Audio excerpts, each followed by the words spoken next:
నష్టం జరిగినటువంటి రైతులకు నష్టపరిహారం వెంటనే 1 టీఎంసీ గాజుల ప్రాజెక్టు పెంచడంతో నష్టపోయినటువంటి రైతులకు నష్టపరిహారం.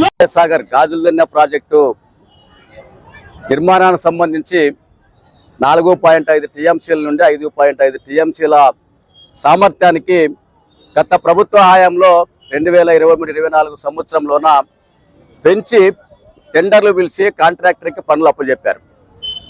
ఎప్పుడైతే ఒక టీఎంసీ సామర్థ్యం పెంచుతా ఉన్నారో దాదాపు 300 నుండి 500 ఎకరాల రైతుల భూములు అంటే ఎంతో సారవంతమైనటువంటి భూములు ఆ నీటి ముంపుకి గురవుతా ఉన్నాయి.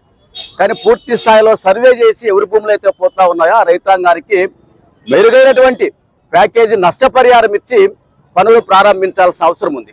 కానీ అలాంటివి ఏం చేయకోకుండా కాంట్రాక్టర్లు పనులు ప్రారంభించి నాసిరకంతో పనులు చేశారు. అక్కడ రైతులకి నష్టపరిహారం రాలేదు. ఇక్కడ చేసిన పనులు కూడా పూర్తిగా నాణ్యత ప్రమాణాలు గాలి కొదిలేసి పని చేసినటువంటి ఫలితంగా ఈరోజు ప్రధాన ఆనకట్ట కుంగిపోయి మొత్తం కూడా బర్రలు పడి కుంగిపోయింది. ఇటీవల కాలంలో ఆ కుంగిపోయిన ప్రాంతంలో 2 రైతులు ప్రాణాలు కోల్పోయినటువంటి సంఘటనలు కూడా మరి కనపడతా ఉన్నాయి. అందుకే మేము ఒకటే కోరుతా ఉన్నాం, ఎవరైతే భూములు కోల్పోతా ఉన్నారో ఆ రైతాంగానికి మరి పూర్తి స్థాయిలో 2013 భూసేకరణ చట్టం ప్రకారం మెరుగైనటువంటి నష్టపరిహారం ఇవ్వాలి. అంటే మార్కెట్ రేట్ ఏదైతే ఉంటుందో దానికి అనుగుణంగా మెరుగైన నష్టపరిహారం ఇవ్వాలి. అదేవిధంగా నాణ్యత ప్రమాణాలను గాలి కొదిలేసి పనులు చేసేటువంటి కాంట్రాక్టర్ల మీద మరి కఠినంగా చర్యలు తీసుకోవాలి. దీంతో పాటు ప్రమాణాలను ఏమాత్రం కూడా పట్టించుకోకుండా మరి ప్రేక్షక పాత్ర వహించినటువంటి ఇంజనీర్ల మీద కూడా చర్యలు తీసుకోవాలని చెప్పి మేము డిమాండ్ చేస్తా ఉన్నాం. దీంతో పాటు తక్షణమే ఈరోజు మరి వర్షాలు ప్రారంభమవుతా ఉన్నాయి, ఖరీఫ్ సీజన్ ప్రారంభం అవుతుంది. మరి ఇట్లాంటి సమయంలో భారీ వర్షాలు వస్తే ఆ ప్రాజెక్టు నిండితే పూర్తి సామర్థ్యంతో నిండితే చాలా ప్రమాదకరంగా ఉంది.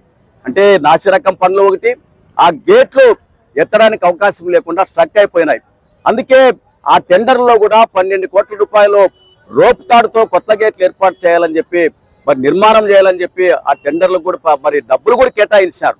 కానీ ఇప్పటి వరకు కాంట్రాక్టర్లు కానీ అధికారులు కానీ ఏమాత్రం కూడా ఆ గేట్ల గురించి పట్టించుకోని ఫలితంగా రేపు ప్రాజెక్టు నిండితే గేట్లు ఎత్తడానికి కూడా ఆ గేట్లు పనిచేయడం లేదు. అంటే ఒక్కపారి ఆలోచన చేస్తే ఎంత ఆందోళనకరంగా ఎంత భయానకంగా ఉందో అర్థమవుతా ఉంది.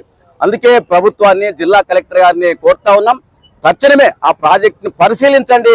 తక్షణమే అక్కడ రోప్ తాడుతో మరి కొత్త గేట్లను ఏర్పాటు చేయాలని చెప్పి మరి నాసిరకం పనులు చేసిన కాంట్రాక్టర్ మీద చర్యలు తీసుకోవాలని చెప్పి రైతులు భూములకు సంబంధించి మెరుగైన నష్టపరిహారం ఇవ్వాలని చెప్పి డిమాండ్ చేస్తూ రాబోయే కాలంలో మరింత పెద్ద ఎత్తున ప్రభుత్వం మీద రైతాంగానికి న్యాయం జరిగే పద్ధతుల్లో ఒత్తిడి చేస్తామని చెప్పి సందర్భంగా తెలియజేస్తాం. చాలా తక్కువ రేటుకి కూడా ఇవ్వడం జరిగింది.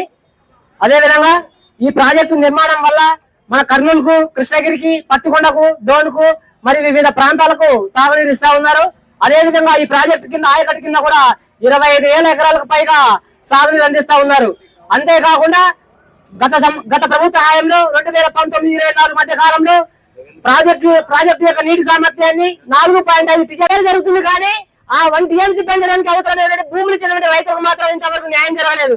కావున ఈ ప్రభుత్వాలు వెంటనే స్పందించి భూసేకరణ చట్టం 2013 యాక్ట్ ఏదైతే ఉందో ఆ చట్టంలోని అంశాలను నష్టపరిహారం వెంటనే ఇవ్వాలి. 1 టీఎంసీ పెంచిన సందర్భంగా గాల్దిన ప్రాజెక్టు ద్వారా 30 కోటి వంటి రైతులకు వెంటనే చెల్లించాలి. 30 కోటి వంటి రైతులకు నష్టపరిహారం వెంటనే చెల్లించాలి. నష్టపరిహారం వెంటనే నష్టం జరిగినటువంటి రైతులకు నష్టపరిహారం వెంటనే 1 టీఎంసీ గాల్దిన ప్రాజెక్టు పెంచడంతో నష్టపోయినటువంటి రైతులకు నష్టపరిహారం